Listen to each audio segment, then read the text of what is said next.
Shalom et bienvenue sur la chaîne. Ravi de vous avoir avec nous aujourd'hui. On aura quoi au programme aujourd'hui? Notre déballage, nos premières impressions sur le tout nouveau Redmi Note 9 Pro.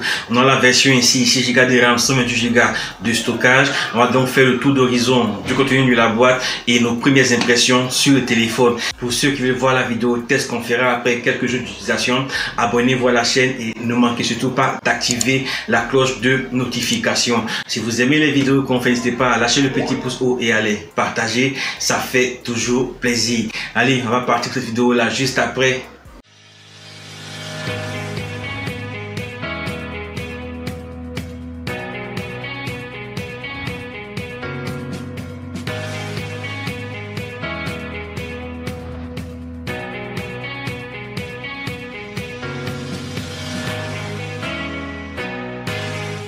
Ravi de vous avoir avec nous. Donc on va démarrer avec le tour d'horizon de la boîte.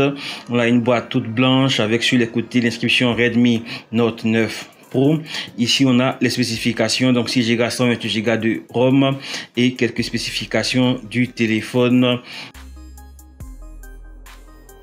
Parti pour le déballage du téléphone. Voilà, on va donc retrouver une pochette avec à l'intérieur le SIM éjecteur. On va retrouver une coque de protection en silicone de couleur noire. On va retrouver les différents manuels du téléphone. On va également retrouver le téléphone en lui-même. On va revenir sur le téléphone tout à l'heure. On va retrouver un câble USB type C et on va retrouver enfin le chargeur du téléphone. On va donc revenir sur le téléphone. On a déjà quelques caractéristiques du téléphone. 64 mégapixels avec un capteur frontal de 16 mégapixels. On a une charge rapide à 30 watts et une batterie de 5020 mAh. Le téléphone tourne avec un socle Snapdragon 720G. Le G c'est pour gaming, donc un téléphone qui est optimisé pour le gaming. Le téléphone a un écran de 6,67 pouces avec un capteur frontal dot-in intégré directement à l'écran.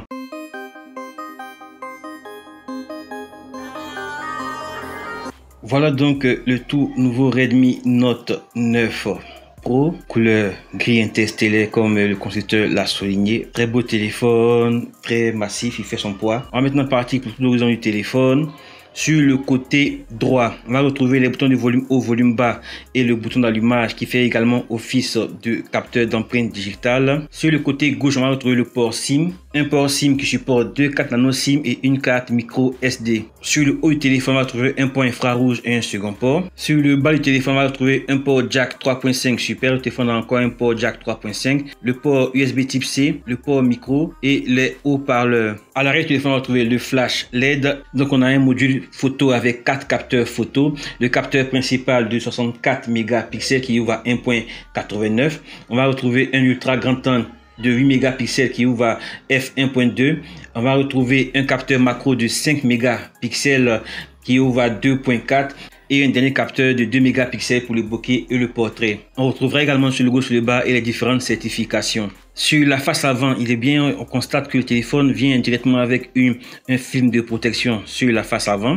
On va donc retrouver l'écran de 6,67 pouces avec le capteur frontal de 16 mégapixels poinçonné, donc directement intégré dans l'écran et placé au milieu du haut du téléphone. Voilà pour tout l'horizon du téléphone. On va maintenant passer à la phase d'allumage et de configuration du téléphone.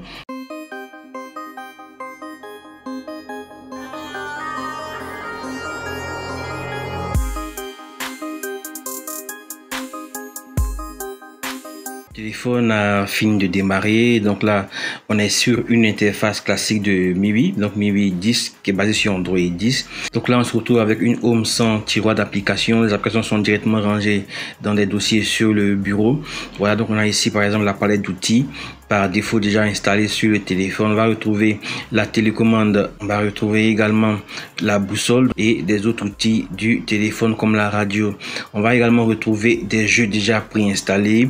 Vous pourrez les désinstaller si vous le souhaitez. On va également retrouver des applications déjà préinstallées. Donc on a Facebook déjà préinstallé, WPS Office et Opera Mini ainsi que Opera News. On va donc maintenant faire le tour des paramètres du téléphone. Donc on est bien sur une version de MIUI, donc sur Android 10, on est bien sur Android 10. Donc pour le stockage au démarrage sur les 128 Go, on se retrouve avec 107,10 Go. On va retrouver le menu d'affichage avec la gestion de la luminosité, automatique ou pas si on le souhaite. On va également retrouver un schéma de couleur qui va nous permettre de pouvoir personnaliser la température de couleur. On va également retrouver un mode sombre qui permet de pouvoir assombrir l'écran. Bon, on va pouvoir également modifier la taille des caractères. Et comme on a l'habitude de voir, on va pouvoir masquer l'encoche du téléphone. On a plusieurs modes d'encoche disponibles. On a le mode normal. On a le mode où l'encoche et les notifications sont sur le haut. Et on a un dernier mode où on a la barre noire sur le haut et les notifications sur le bas, ce qui nous fait perdre une petite partie de l'écran. On aura également un menu pour les notifications, donc tout ce qu'il y a comme gestion des notifications pour chacune des applications installées, si on veut les voir ou pas. On aura accès également à une boutique de thèmes, donc pour pouvoir personnaliser comme on le souhaite notre téléphone, donc notre interface. Pour ce qui est de la sécurité, on va retrouver le lecteur d'empreinte digitale directement sur le côté, sur le bouton d'allumage. Le déverrouillage est très rapide, donc on n'a pas à s'en soucier, ça fonctionne très bien. Le menu bien-être numérique et contrôle parental permettra de pouvoir configurer un contrôle parental et afficher vos données sur le téléphone, donc vos différents usages du téléphone. On va maintenant faire le tour de la partie photo du téléphone. Donc là, on a le mode ralenti, on a le mode vidéo courte, on a le mode vidéo normal, on a le mode photo normal, on a le mode photo 64 mégas, on a un mode portrait, on a un mode nuit, on va retrouver un mode panorama et un mode pro. Vous pourrez faire vos réglages manuellement si vous le souhaitez. Voilà, donc on va revenir sur le mode vidéo. Ici, pour le mode vidéo, on notera que le téléphone est capable de faire de la vidéo en 720p en 30 images par seconde. Il peut faire également de la 1080p en 30 images par seconde. On va également retrouver de la 1080p en 60 images par seconde et de la 4K en 30 images par seconde.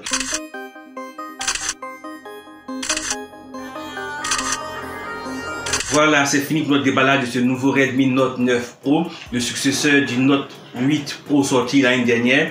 Le téléphone a un super rapport qualité-prix. Le téléphone est disponible à 155 000 francs CFA chez certains revendeurs spécialisés. Vous n'allez pas le retrouver dans toutes les boutiques, c'est dommage.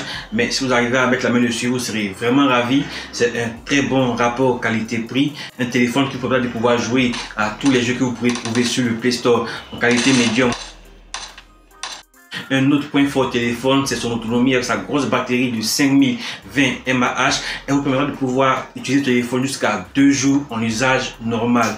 De plus, le téléphone est livré avec un chargeur qui vous permettra de pouvoir passer de 0 à 50% en juste 30 minutes. Cette vidéo, c'était juste une vidéo de déballage et de première impression.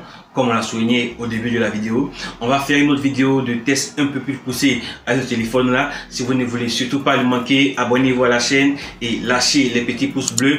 N'hésitez également pas à activer la cloche de notification pour être informé des prochaines vidéos qu'on sortira. On va finir par remercier la boutique Essentiel Store. Vous ne pourrez pas y trouver le téléphone, mais grâce à la boutique, on a pu avoir ce téléphone là, ce modèle, pour pouvoir faire un déballage et faire des tests. Le lien sera en description. Vous allez pouvoir y trouver plusieurs articles et gadgets pour vos mobiles et vos appareils photo sur cette boutique.